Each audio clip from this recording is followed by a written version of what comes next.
লজ্জায় মুখ লাগাচ্ছিস না ভয়ে? অর্ঘ খালি গিলবে, যেখানেই আসুক গিলবে।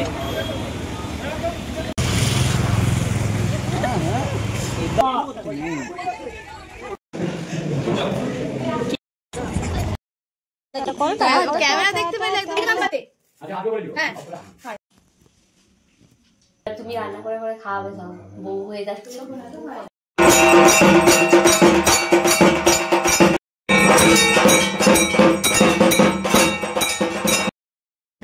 Hello everyone, good morning. সকলে কেমন আছো? আজ আমি সকাল সকাল একেবারে ব্লগটা স্টার্ট করে দিয়েছি। আমি আর চুমকি বেরিয়ে পড়েছি, দেখতেই পেলে রুম থেকে। আর ওখানে একটা ছোট্ট মিনি বিড়াল বসে আছে। আসলে আজ থেকে আমাদের প্র্যাকটিক্যাল এক্সাম স্টার্ট হচ্ছে, আর আমাদের সিট পড়েছে দমদমে। তো সেই জন্যই আমরা এত তাড়াতাড়ি বেরিয়ে পড়েছি। আর পরীক্ষা শেষ হতেই আমরা বেরিয়ে যাব চুমকিদের বাড়ির উদ্দেশ্যে। প্রতীক্ষা যাবে রুম থেকে, আমরা দুজন ওখান থেকে ঝটপট করে বেরিয়ে পড়ব। তো আজকের দিনটা অনেক অনেক লম্বা হতে চলেছে, আমরা অনেক মজা করব আজ। তো তোমরাও দেখতে থাকো এই ব্লগটা। তোমরা আগের ব্লগেই দেখেছো আমরা প্রতীক্ষাকে পিজির সমস্ত মেয়েরা মিলে আইব্রো ভাত খাইয়েছিলাম বেশ মজা করে। কিন্তু ও যেহেতু আমাদের রুমমেট, আর আমরা তিনজন রয়েছি প্রায় 2 বছর হতে চললো, তো সেই জন্যই বিয়ে করে চলে যাবে, একটা মন খারাপেরও ব্যাপার রয়েছে। আর সেই হিসাবেই আমরা ভেবেছিলাম দুজনে মিলে একটু রান্না করে সাজিয়ে গুছিয়ে ওকে আইবুড়ো ভাত খাওয়াবো। কিন্তু এই হঠাৎ করে এক্সাম স্টার্ট হয়ে যাওয়ায় আর সেটা সম্ভব হয়ে উঠছে। তো সেই জন্যই আমরা চুমকিদের বাড়িতে ওকে একটা আইবুড়ো ভাত খাওয়ানোর প্ল্যান করেছি। কিন্তু ওর কাছে এই পুরো বিষয়টাই অজানা। ও শুধুমাত্র জানে যে আমরা তিনজন মিলে চুমকিদের বাড়ি ঘুরতে যাচ্ছি। তো সেই হিসাবেই আজ বেরিয়ে পড়লাম।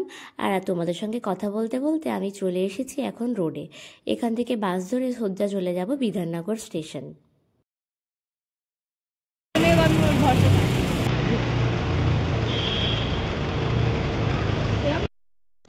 এখন আমরা বাসে উঠে পড়েছি।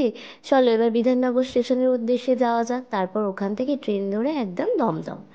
এই এক্সাম দেওয়ার চক্করে আমাদের যে কোথায় না কোথায় ঘোরা হয়ে যাচ্ছে তার কোনো ঠিক নেই।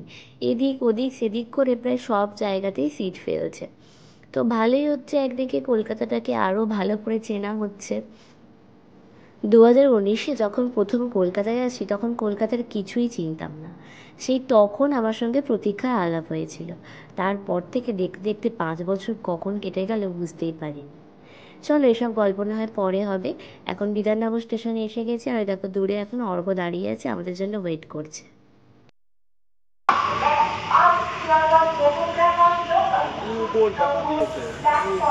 কেন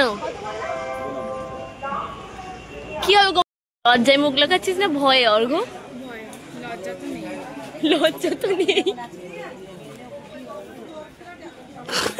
2 দিন আগেই আসলে অর্ঘর ফোনটা চুরি হয়। তো সেই জন্যই আমরা ওকে ওই কথাটা বলছিলাম। এইসব কথা বলতে বলতে আমাদের ট্রেনও চলে এসেছে। চলো এখন ট্রেনে ওঠা যাক তাড়াহুড়ো করে।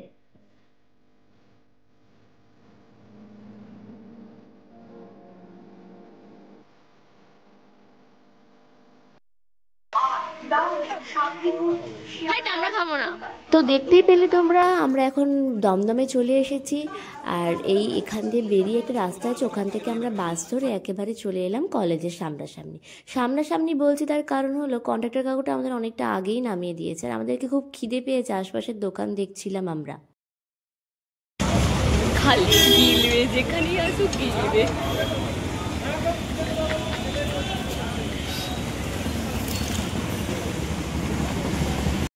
তো ফাইনালি আমরা এখন কলেজে চলেও এসেছি, কিন্তু এসে দেখছি মেন গেটটা বন্ধ। তো তারপর দেখলাম পাশ দিয়ে একটা রাস্তা আছে, ওটা দিয়ে আমরা ভেতরে চলে গেলাম।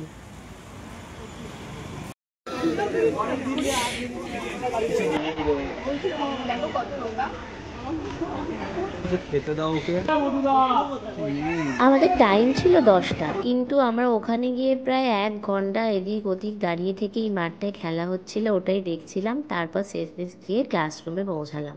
ক্লাসরুমের অবস্থা তোমরা দেখতেই পাচ্ছ, বোর্ডে কি না কি লেখা। তো যাই হোক, এটাই আমাদের ওপেন কলেজ। তো তারপরেই আমাদের প্র্যাকটিক্যাল এক্সাম সব কিছু কাজ টাজ মিটিয়ে একেবারে বাসে উঠে পড়লাম হাওড়ার উদ্দেশ্যে। এখন আমরা হাওড়া ব্রিজের ওপর আছি। অনেক দিন পর সত্যি বলতে হাওড়া স্টেশন যাচ্ছি। বাড়ি হাওড়া হওয়া সত্ত্বেও হাওড়া স্টেশন আমি খুব কমই যাই। যাই হোক, এখন আমরা পৌঁছে গেছি হাওড়া। চুমকি নেমে গেছে, আমি একটু ভিড়ভাট্টার জন্য নামতে পারছি না। আমাদের টিকিট কাটাই আছে ফোনে, আমরা শুধু গিয়ে প্ল্যাটফর্ম খুঁজে দাঁড়িয়ে থাকবো, কেননা প্রতীক্ষা এখনও আসেনি। প্রতীক্ষা রুম থেকে বাইরে হয়ে আমাদেরকে ফোন করে দিয়েছে ঠিকই, কিন্তু ওরা আসতে এখন প্রায় 1 ঘন্টা লাগবে। আমরা এখানেই ওয়েট করবো। তো আমরা একদম 13-14 নম্বর প্ল্যাটফর্মের দিকে চলে এলাম। এখানে একটু বসে টিফিন করে নেওয়ার পরই তারপর প্রতীক্ষা ফোন করলো, ও চলে এসেছে। তারপরে ট্রেন এসে গেল, আমরা ট্রেনেও উঠে পড়লাম। তারপর এক এক স্টেশন করে আমার স্টেশনে চলে এলো সাঁকরাইল। তারপরে আমরা চলে গেলাম চুমকিদের স্টেশন, মানে বাউরিয়া স্টেশন। ওখানে নেমে টোটো করে ওদের বাড়ি যেতে হয়। আমি আগে ওদের বাড়ি গেছি, কিন্তু প্রতীক্ষা এই প্রথমবার, তো সেই জন্য ও একটু বেশি এক্সাইটেড। তারপর আমরা টোটো থেকে নেমে একটু মিষ্টি নিয়ে একেবারে চলে গেলাম ওদের বাড়ি। কাকিমা তো পুরো আমাদেরকে ওয়েলকাম জানানোর জন্য রেডি। প্রতীক্ষা আর আমার চুমকিতে বাড়ি আসার আরেকটা কারণ হলো চিনি। ক্যামেরা দেখতে পেলে একদম পোজ দিয়ে দেবে, ছবি দিলে খুব সুন্দর, ছবি তোলে খুব সুন্দর। টাটাটা ভালো করে দেয়। সোনাটা, তুমি সোনাটা তো, তাহলে যাইব এসছে তো, মনে চোখে টাটা করে দিচ্ছে, তোমাকে পালিয়ে যেতে বলছে, টাটা করে দিচ্ছে। কবে ছিল?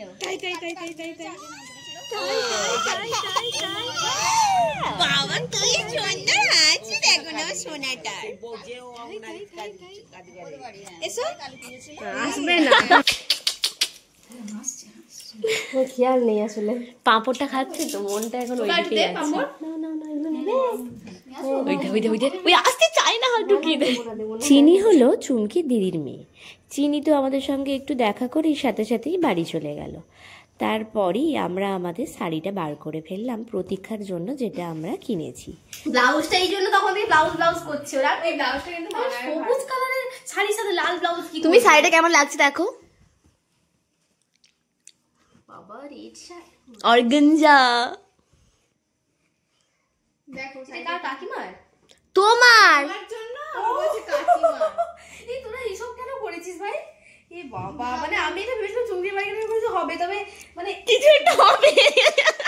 মানু আশা করেছিল যে কি ওটা সুতোটা মানে জড়িয়ে আছে।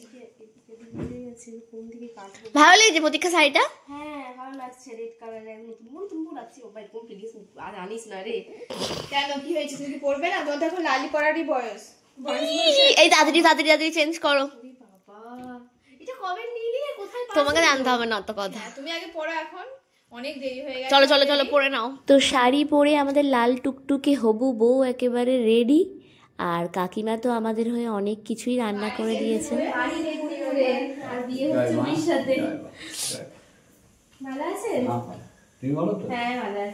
উনি হলেন চুমকির মামা দাদু।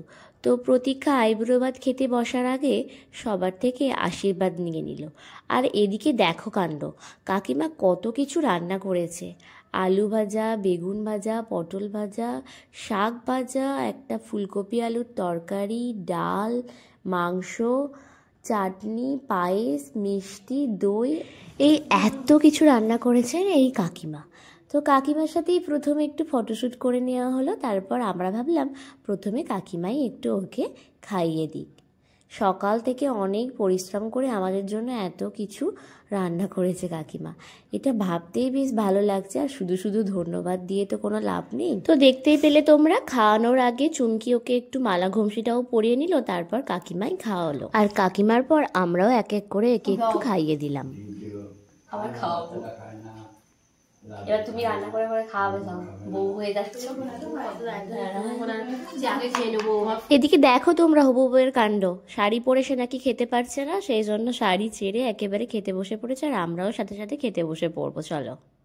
আচ্ছা, কেমন খাটুনি হচ্ছে চুমকি আজকের দিনে আমাদেরকে নিয়ে এসে?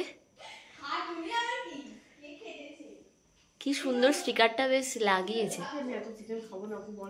আচ্ছা ঠিক আছে, আমরা সরিয়ে রাখলেই তো হবে একটা বাটি, অত চাপ নিচ্ছ কেন?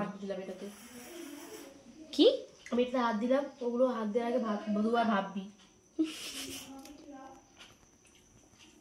এই এত কিছু খাওয়া দাওয়ার পর প্রতীক্ষা একটু রেস্ট নিচ্ছিল। আমি, কাকিমা আর চুমকি চলে গেছিলাম ওদের ওখানের কালী মন্দিরের আরতি দেখতে। আমরা একদম পারফেক্ট টাইমে গেছি, ঠিক আরতি শুরু হওয়ার আগের মতো।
বেশ অনেক দিন পর মায়ের এভাবে আরতি দেখার সুযোগ পেলাম।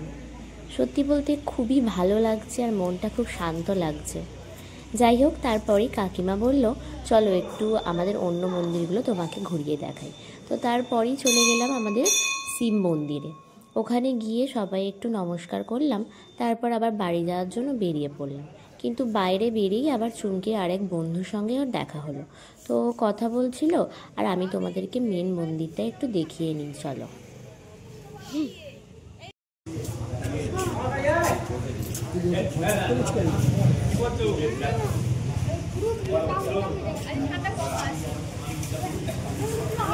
অনেকটাই কম আছে। চিনিকে কি সুন্দর লাগছে, দেখ পুরো গুলু গুলু। সবাই স্ট্যাটাস দিচ্ছে, সেটা দেখে তুলছে, কি সুন্দর লাগছে দেখ দুজনকে। ওকে দেখ না, তুই ভাবছি বরকে দেখছি আমি। দেখতেই পারো, এখন তো বর দেখারই সময়। করছি না।